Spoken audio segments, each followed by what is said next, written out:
As people of faith, God's promise is key to who we are. It's key to who we are, it's key to how we live.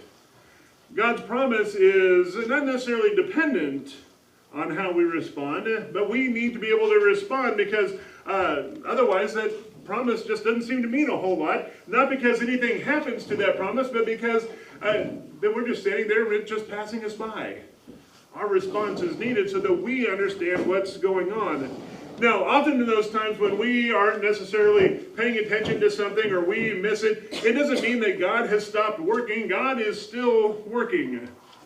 But we have to remember that God's original purpose for whatever it is that He is doing is different from ours. Because we never know all that God is doing. And that makes sense, right? Because God is never dependent upon us for anything. God both exists here and now with us, but God exists outside of us. We can never know everything that God is, but God always knows everything about us. That's the direction, the way that things go. So we work to the best that we can to respond to that promise that God gives to us. And there's many ways that we can describe that response, how we do that. Over the last several weeks, we've been using 4 different words that are nice and alliterative. They all begin with the letter L as a part of that response. We love, we listen, we learn, and we lead.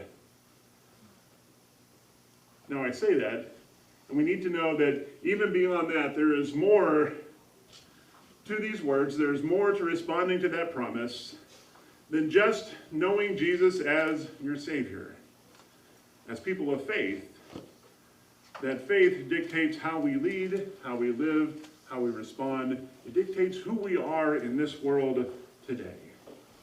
We're going to see that in action a little bit this morning, how we can do that through the story of Joshua. We've been in Exodus, we've been with Moses, and now we're going to see the last part of Israel's story as they are going into the promised land today. So we're going to start now with Joshua chapter 3, verse 4, where Joshua is talking to the people on the day before they're getting ready to cross the Jordan River into the promised land after they have come out of Egypt, after 40 years spent in the wilderness. Now they're getting ready to go. And Joshua says this, "Then you will know which way to go, since you have never been this way before. But keep a distance of about 2,000 cubits between you and the ark. Do not go near it." Joshua's saying, all right, we're going to go in there. The ark is going to go ahead of you, but keep some distance. That translates to something like about, I was figuring this out the other day because I saw something that put this in terms of feet, to about 30 football fields. I figure that's a good analogy to use today. Let's go, that's a really long way. It is. In Joshua, at this point, Moses has died. He's been buried. And now Joshua is taking on the role of leadership. And we're going to watch how he works this. And we're going to watch and see how that matters as he is leading the people into this new place. In chapter 3, they're following the ark, and they're coming across, and they're going into the promised land. So some things to pay attention to as we watch the role of the people in all this, which they made up of about 99.999 with a bar over the top of it percent of all the people that were crossing over that day. The vast majority of people were all the ones who were following to go into the promised land. So some things to watch as they do this are this. First of all, followers are always going to lag behind. Maybe even about that 30 football fields in length, or even farther sometimes. They also need to know where they're going.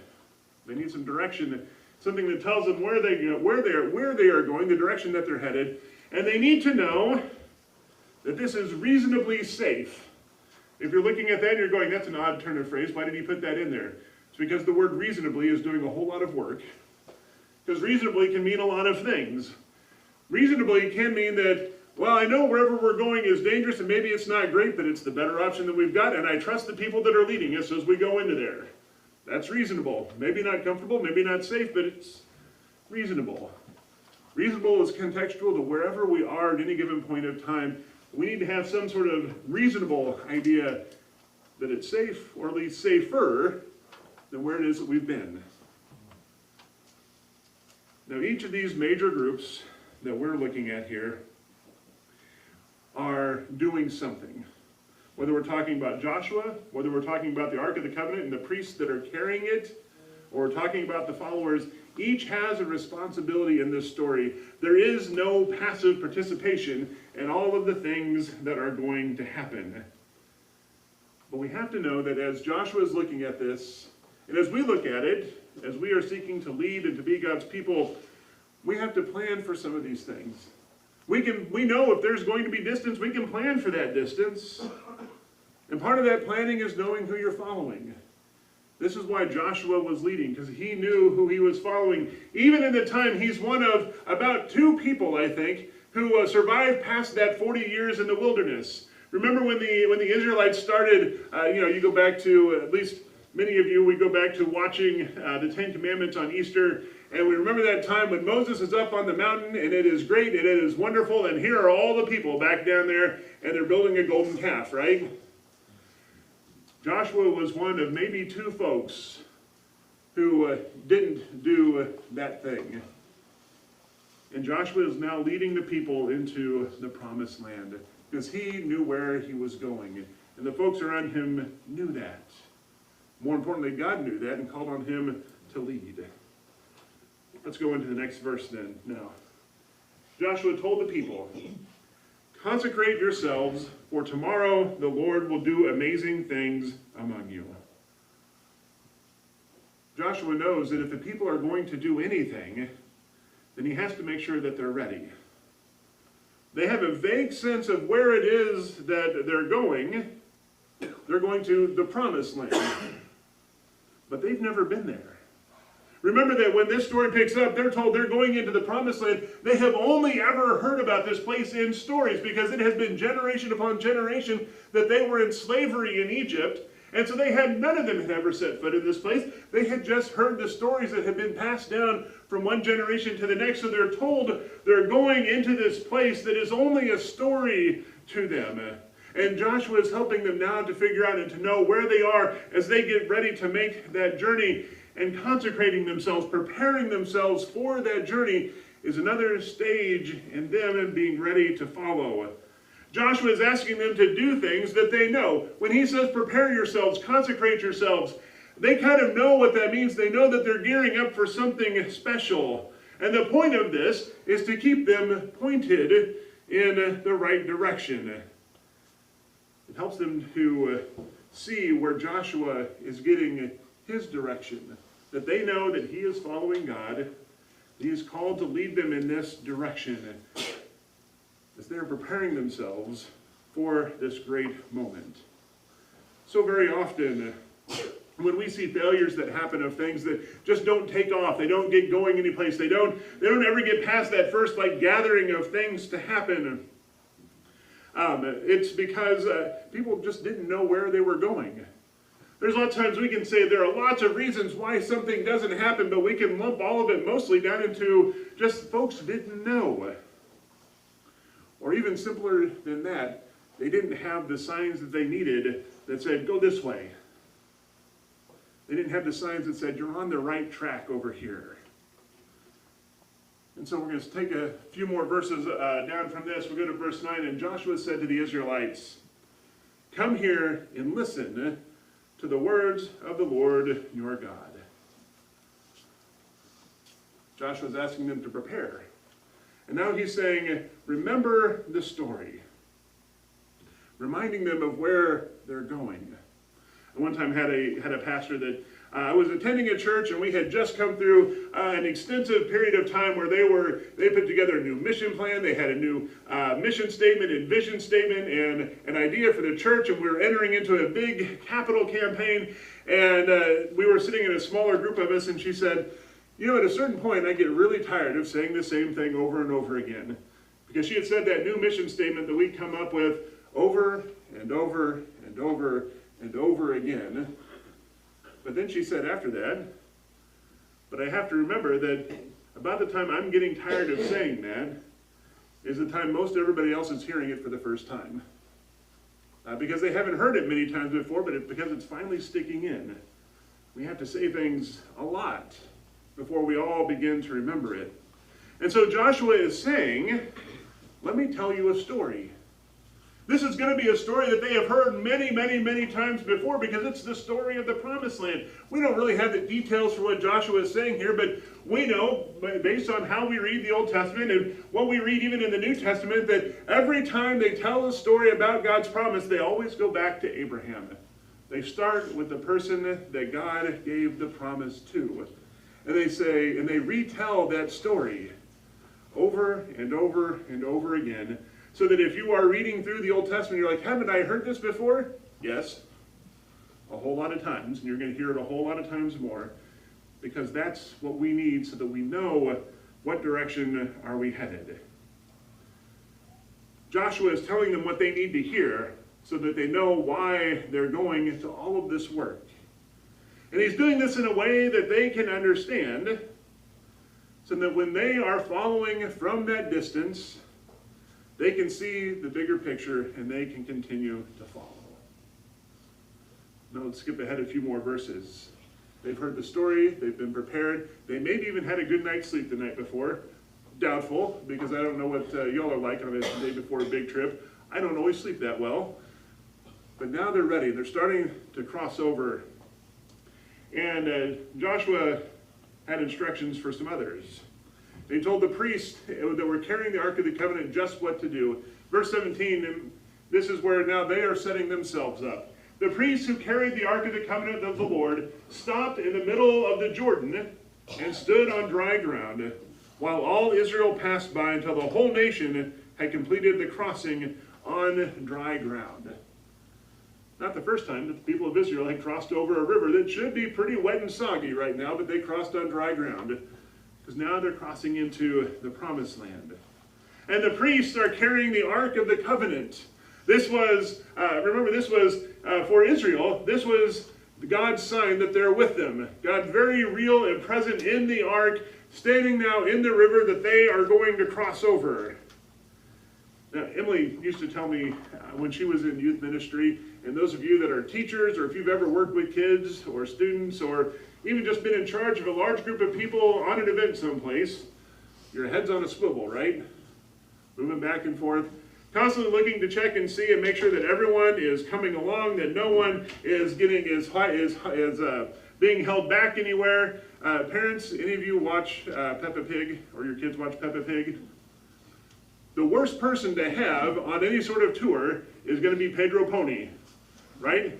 He sleeps in, he's never on time, and he gets distracted by shiny things, and it's constantly veering off into someplace else. This is why your head is on a swivel, isn't it? Because you got to see, where is everyone?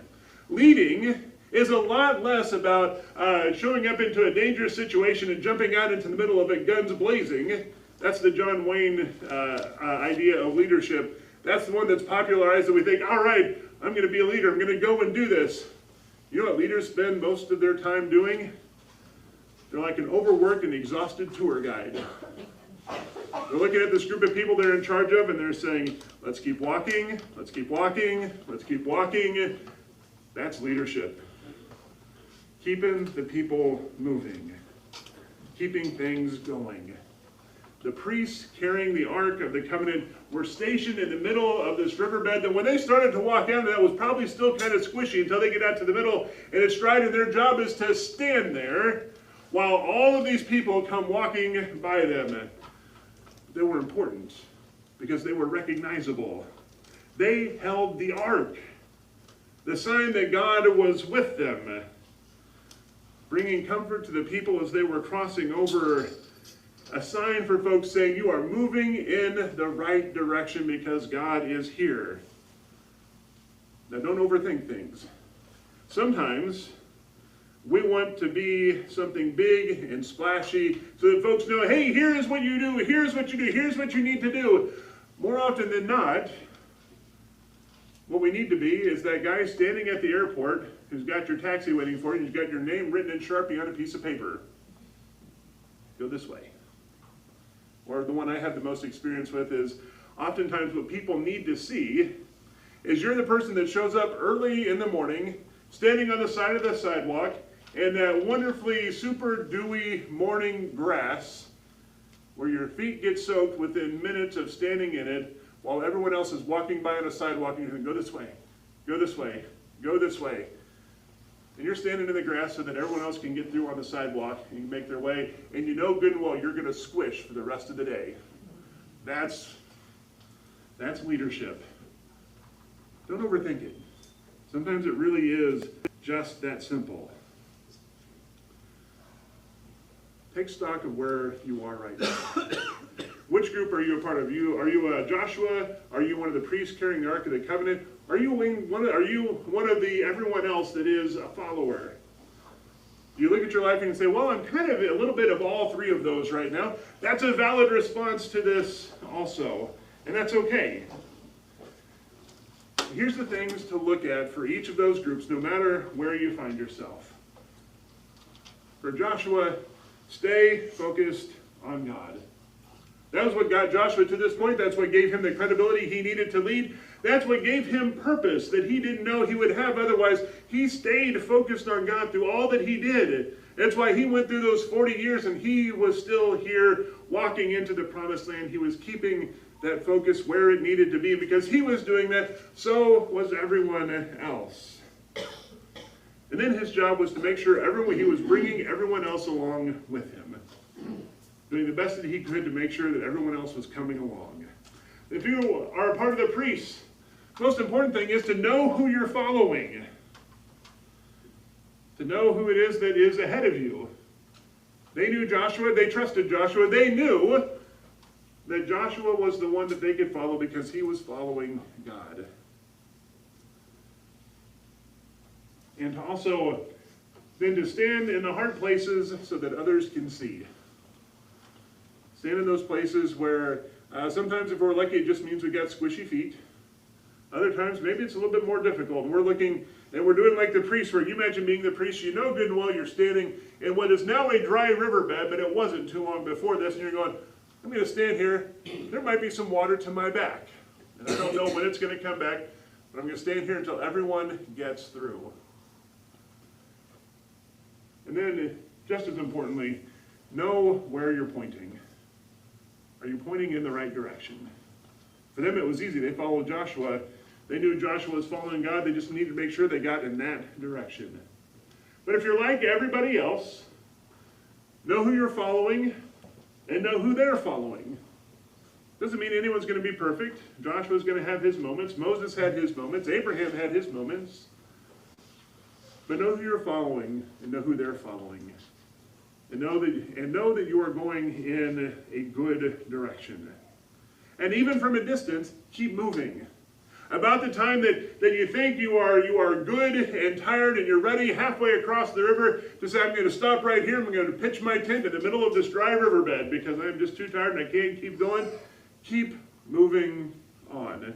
Keep following because you will come out to the other side. And just as importantly along with that, help each other out. As we go along the way, help one another so that they can make it to the other side. So when you see someone getting ready to pitch their tent in the middle of a dry riverbed, say, hey, don't do that. Let me carry your tent for a bit, and you come on along, and then next little way through, you'll carry my tent for a while, and we'll make the rest of the way across. All of this is in light that we are getting ready to start the season of Lent. We start Lent with preparation. Just like Joshua is describing to the people, we are getting ready for all of this. We start on Ash Wednesday, the preparation for what is coming in the rest of the season. And just as Joshua is doing, we start Lent as followers, and we start from a distance as we're beginning to make our way across the river, and we're watching for the signs. For the priests along the way, they're going to show us that we're on the right track. But as we go through the season, that distance begins to get smaller as we get closer to that promise being fulfilled. We get to see the promised land.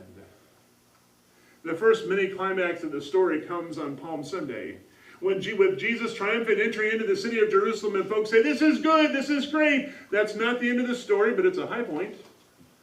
The next mini climax comes on Maundy, Thursday, when Jesus is up in that upper room sharing what we call communion, or you'll hear called the Eucharist, or you'll hear referred to as the Last Supper. That's another high point of the story. But then we get to Good Friday. We see what's going on, and this is the point in the story where someone is stopping in the middle of the river saying, I'm going to pitch my tent right here because I don't want to go any farther. This is where this is going to go. I'm not going to go any farther. And that's where we keep saying, keep going. Keep going. You're almost to the other side. Let's keep going. Don't stop moving, because if we stop moving, then we don't see Easter. We don't see the fulfillment of the promise. We don't see the greatness of Jesus' resurrection. Jesus tells us all beforehand that this is what's going to happen. And his words to us are, stay the course because Easter is coming. And on Easter morning, we cross into the promised land. This is our hope for where we are going as we are looking towards this future. As we're looking towards wherever we find ourselves on here, and it may change from day to day which group we are a part of, but we keep moving. We know who we are following. We look to that promise that God made to Abraham that we have received through Jesus Christ, and we look and say we can keep going in that direction. And at the times when we aren't sure if we want to keep going, we've got a whole bunch of other folks around us to pick us up and say, we're going to keep going that direction. We'll get there. Let us go into the season loving God, listening to each other and to those that are around us, learning not just from each other, but from all the people that are around us too, in leading in such a way that we cross into that promised land. And let us do all of this in the name of the one who makes it possible. Let us do this in Jesus Christ. Amen.